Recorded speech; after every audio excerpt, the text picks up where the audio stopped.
The main thing that would impact rankings, if we're really talking about the Google profile, is of course the categories, because if they didn't have the category set right, we'd have an impact there.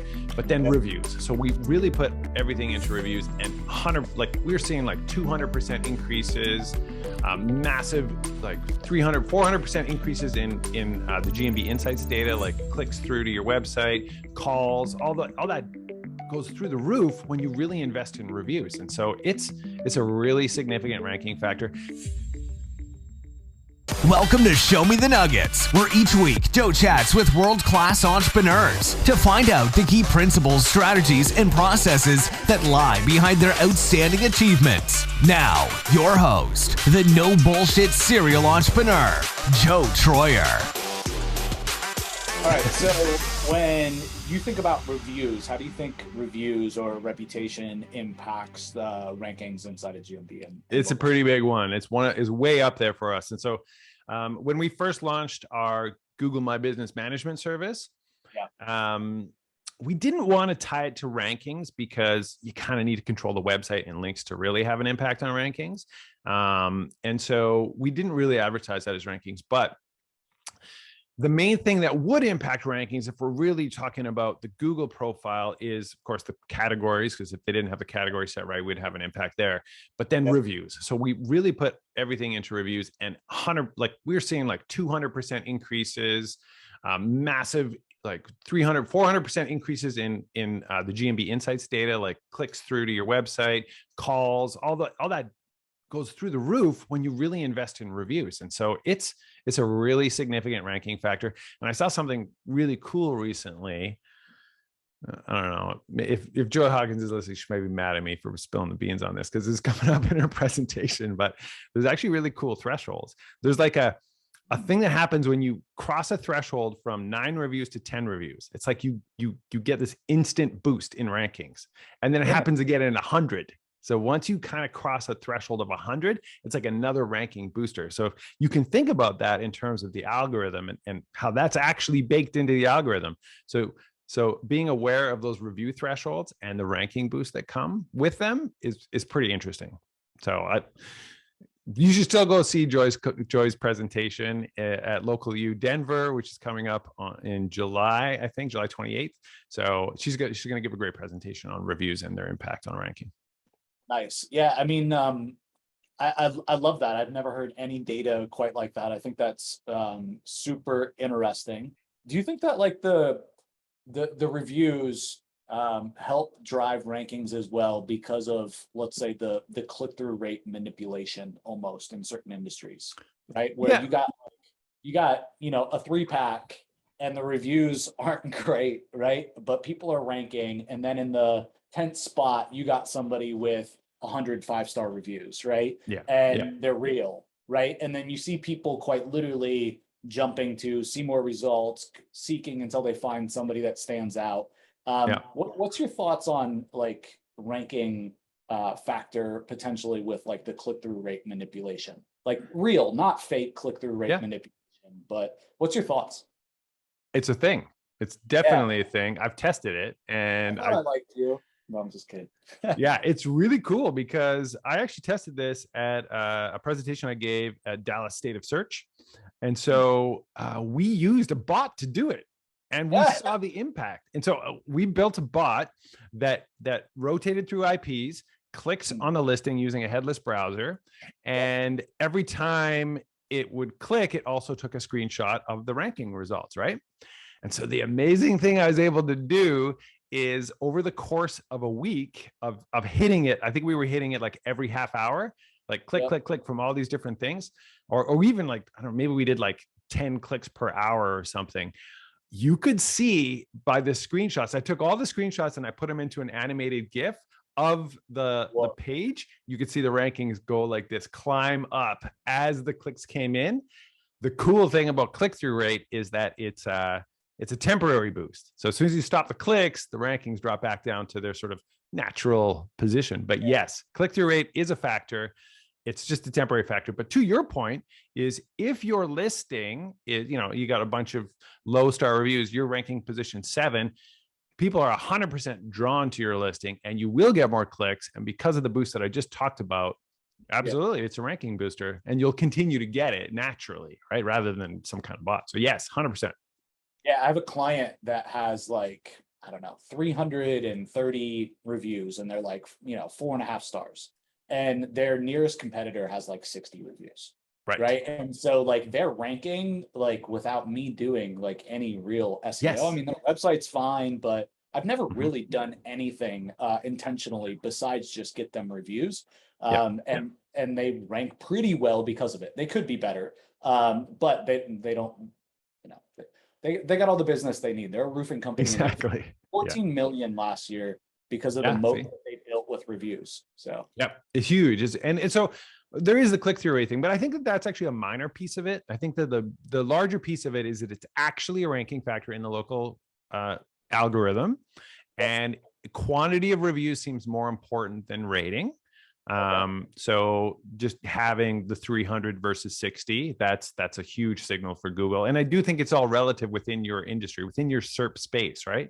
So, you go to auto dealers or hotels, 300 reviews isn't cutting it because everyone else has 10,000. So it's really, it is that relational thing in the algorithm.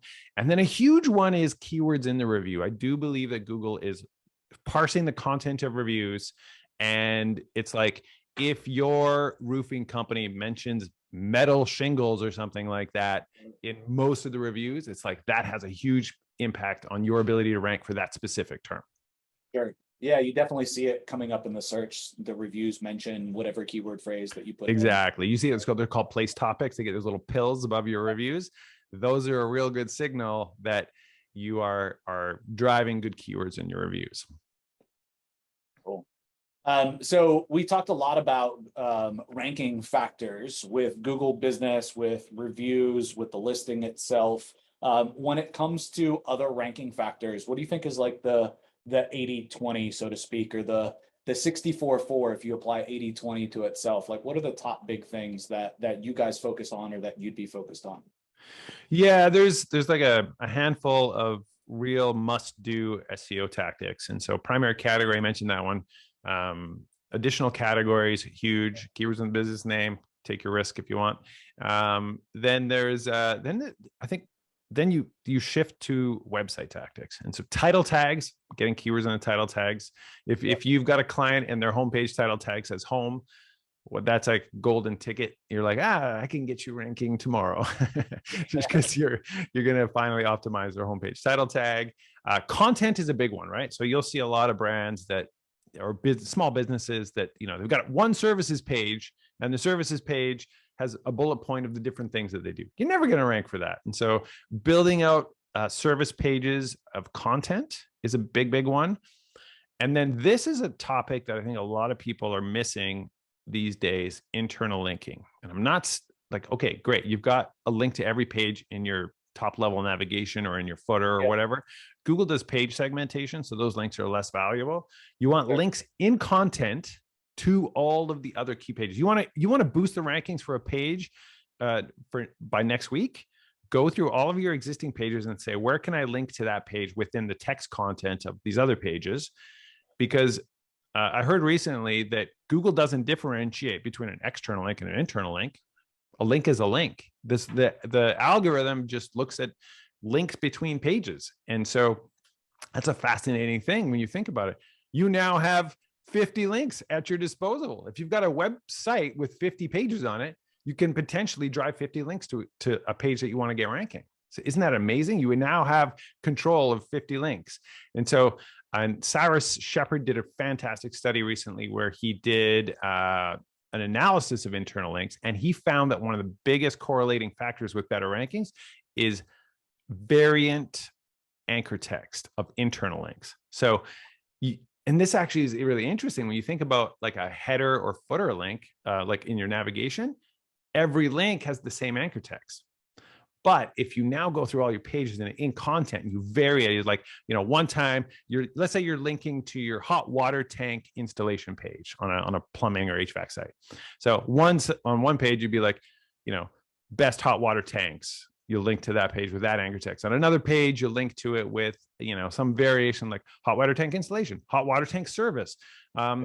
repair your hot water text. You're going to vary that anchor text throughout your website. So you've got these 50 links that you have at your control, and you're varying that anchor text. This is an untapped SEO opportunity for, I think, a lot of people. They're not thinking about that, and they're not putting in the effort to do it. And it has a big impact on rank. Definitely. I mean, you look at a lot of bloggers who do that like really well, right? Ranking really well. And I don't think like that strategy has transitioned to your local SEO, so to speak, and how they do things. But yeah, you see lots of bloggers or big sites out there. A lot of the big news sites as well, affiliate sites, like their internal linking structure is on point, and they need a lot less links to rank. So yeah, that's super interesting. I like that. Yeah, another factor that is a kind of big overlooked opportunity are photos. So uploading photos to your Google listing, forget about geotagging, but uploading the photos is important. And actually, there's an interesting reason why you don't need to geotag. You don't need to add keywords to the EXIF data, whatever. Because Google, using their Vision AI technology, they actually can understand what's inside your photo. So if you upload a photo, let's say you're a dentist, you upload a photo of happy people smiling. What does Google think that's a photo of? Google thinks it's a photo of happy people smiling. Is that going to help you rank for dentists? No. So what you want to upload to your Google listing is dentists doing dentistry. That now is kind of like a way of like keyword stuffing your photos without actually adding the keywords to them, just the content of the photos. And you can test this yourself. You can just Google it, Google Vision AI, and then it has this thing called Try the API. And you can drag a photo in there and Google will tell you what they think is the content of that photo. It's amazing. And so Joel Headley at our last Whitespark Local Search Summit gave a presentation where he showed it's almost the identical photo. And so they took the photo and Google identified the contents of that photo as man with glasses. Then they asked the guy to take the glasses. This is a dentist in the chair working on a patient, right? Like within dentistry. They said, take your glasses off. And then they shifted the perspective a little bit so you could see the patient a bit more.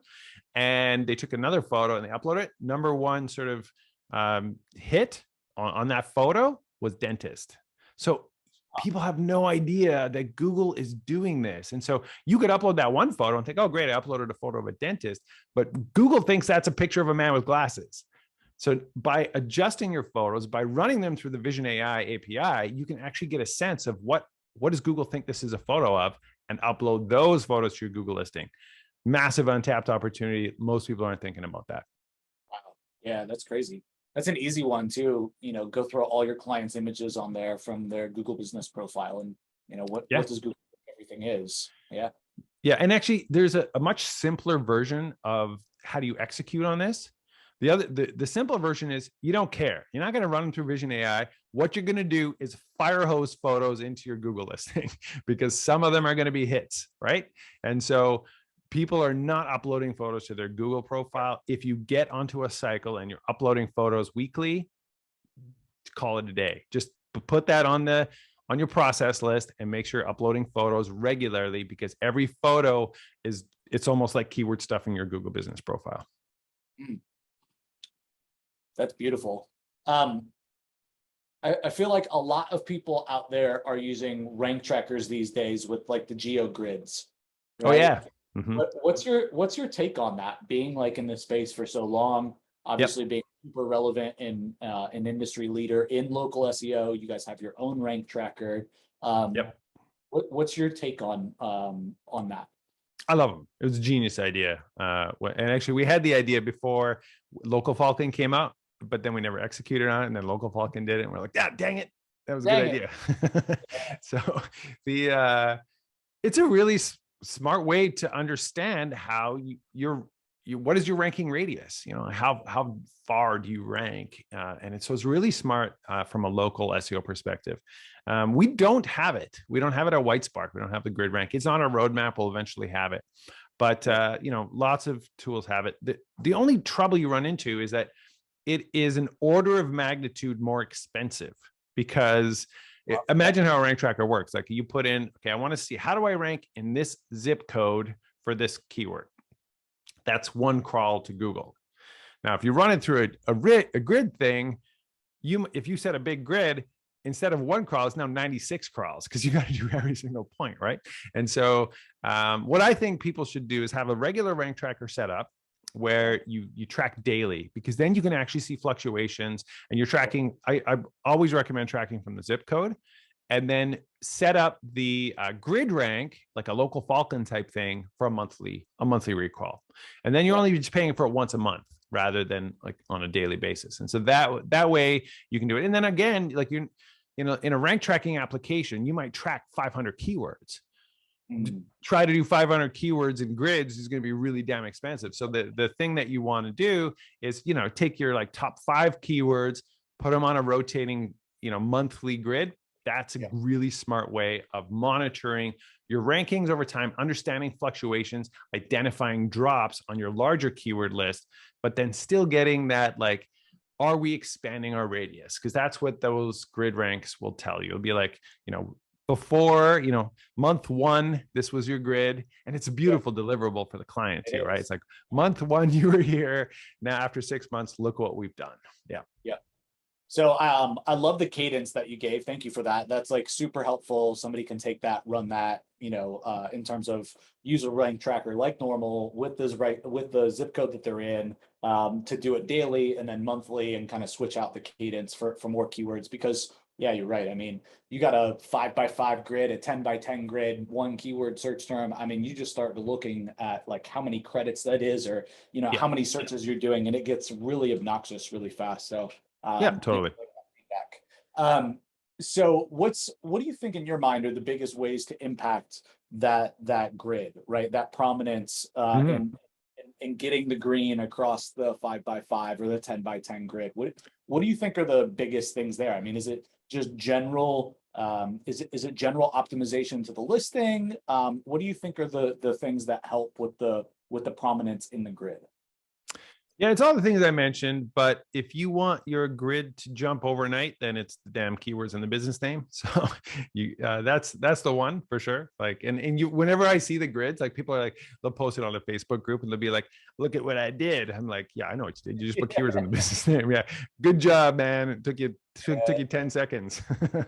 And so, that is the most impactful thing for rankings, and because usually the grid's always just one keyword, right? So you put that keyword in the business name and you can see that impact. And so absolutely, that's that one. But and then, in general, how do you expand your radius? It's all the stuff we already talked about. It's your primary categories, your additional categories, your reviews, the website optimization stuff that we talked about, and then of course driving links to your website. I didn't even get to that one. I got to photos, and then I forgot about links. But then, to be competitive, to take it to that next level, once you've kind of completed the foundational work, you can keep building links to your website forever. And all of those links, it's like this other thing that sets you apart. In the same way that you accumulate reviews, when your website accumulates links, it accumulates authority. And that's one of these differentiators that pushes you away from your competition. So it's just all the standard local SEO strategies that you're probably all executing on anyways. Yeah. I think it's funny, like, if you compare like traditional SEO to local SEO, right? And you use a tool like Ahrefs to look at backlinks, and then like they don't even show what's in the 3-pack. But if you actually like look at the sites in the 3-pack and how they're ranking, and you look at their domain rating or their domain authority, and you look at like, what you would do to rank traditionally, right? Like how many good in content, to your point, how many good in content backlinks do they have? And you look at the major markets, personal injury attorney in Dallas, personal injury attorney in Miami, and they got like 30 good links, right? 20 good links, like, and by good links in this example, DR 30 plus or DR 40 plus. I mean, as an SEO, like, it should be very easy to obtain that quantity of backlinks. Well, you say that, but link building is the worst damn thing any SEO has to do. It's not that easy. I hate link building. And so I understand the pain that all these agency owners are feeling when it comes to link building. And honestly, our shortcut is these guest post services. So it's like those in content links where they mommy bloggers and the like, they sell a link for $50 to $100 to the broker, and then the broker charges us $200 for it. those are the links that you can do. But you exhaust that strategy after you kind of get like 10 to 20. They seem to they give you a boost, but then they kind of stop working. The other ones that are awesome are sponsorships. So local sponsorships are great. And this is an interesting thing about local SEO link building is that, you might think, oh, I need a link from the New York Times or something like that. And these like huge government or edu links or whatever, those I think are potentially less valuable than a localized link. And that's where sponsorships can be quite beautiful, because you've got a link from a relatively high domain authority within your city, like an organization, a homeless shelter or something like that, that you are sponsoring, and you get a link from their website.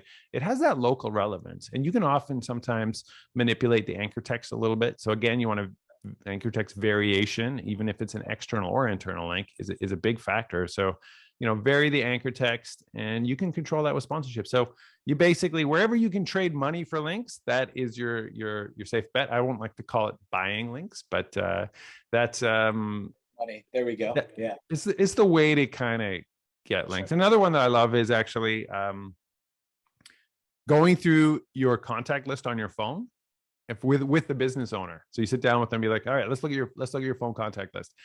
Yeah. Who has a website? Be like, oh yeah, that guy. He's got because business owners know other business owners, and then you can see that some of them might turn into pretty good link opportunities. We're like, oh, I know that guy. I can just send him an email right now. He'll put a link to us on his About Us page. Yeah, I just had beers with him last week. That dude will link to you. He'll give you a link. So those are free links that you have waiting in your phone contact list. Yeah, that's a golden nugget right there, man. That is a nugget. There aren't many SEO agencies that I know, right, that are having that conversation with their client and getting links that way. So that's a really good one. Thank you. Yeah, no problem. I love that one. It's worked really well for me actually in the past. I sat down with a mortgage broker once, and of course, who does he work with? Real estate agents. They all have freaking websites. So he was able to get like 10 good links from some of his very best real estate agent partners. Yeah, perfect. That's a great one. Well, thanks for showing us your nuggets. Yeah, no problem. That sounds a bit, I don't know, do you say that at the end of every podcast? I try to do it occasionally, and it makes people really, really uncomfortable. But man, this has been really good. I really appreciate you coming on the show. I know we talked at the beginning about doing something special for everybody that's listening. Yes. In a way we might be able to hook them up a little bit. Can we talk about that real quick before we go into the last question? Yeah, super quick. Basically, if you're interested in any of the Whitespark products or services that I mentioned earlier, thanks for asking me about that, then you could find them at whitespark.ca, and anyone on this listening to this podcast can get 15% off of our rank tracker, our listing service.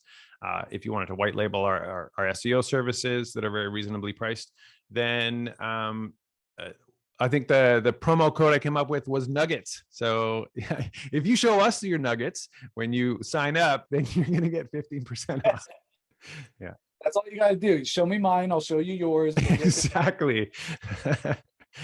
This sounds illegal at this point, but yes. Yeah, tons and tons illegal. And we will leave this in. We won't edit it out. But definitely, I think there's lots of opportunities for everybody listening to this between all of your tool suite, between the citation finder, the citation services, your other SEO outsourced services that you guys potentially white label. We have lots of people always asking for those types of resources, your rank tracker.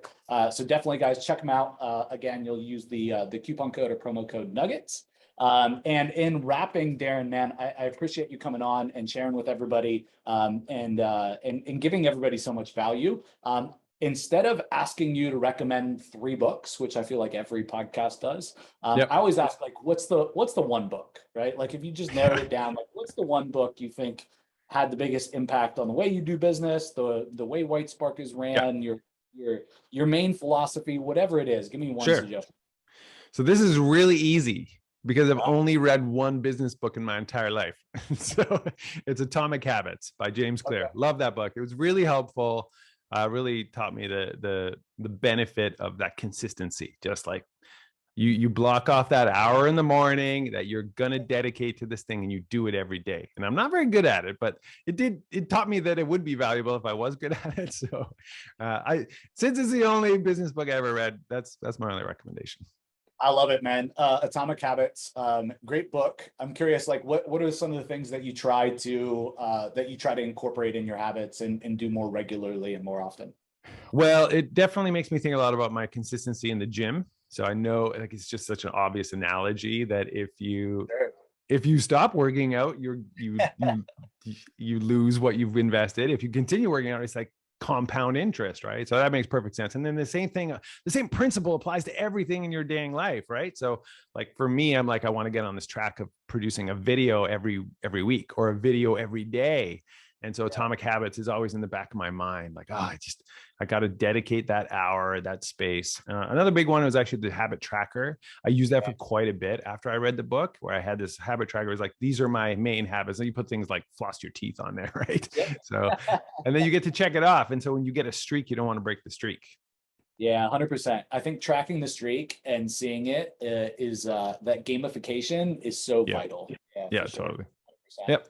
All right, man. Thank you so much. I really appreciate you guys coming on. If you guys are looking to connect with Darren or check out Whitespark, definitely do. We'll link them up in the show notes. Appreciate you guys checking out another episode, and we'll see you on the next one. Thanks, Darren. Thanks a lot for having me. See ya.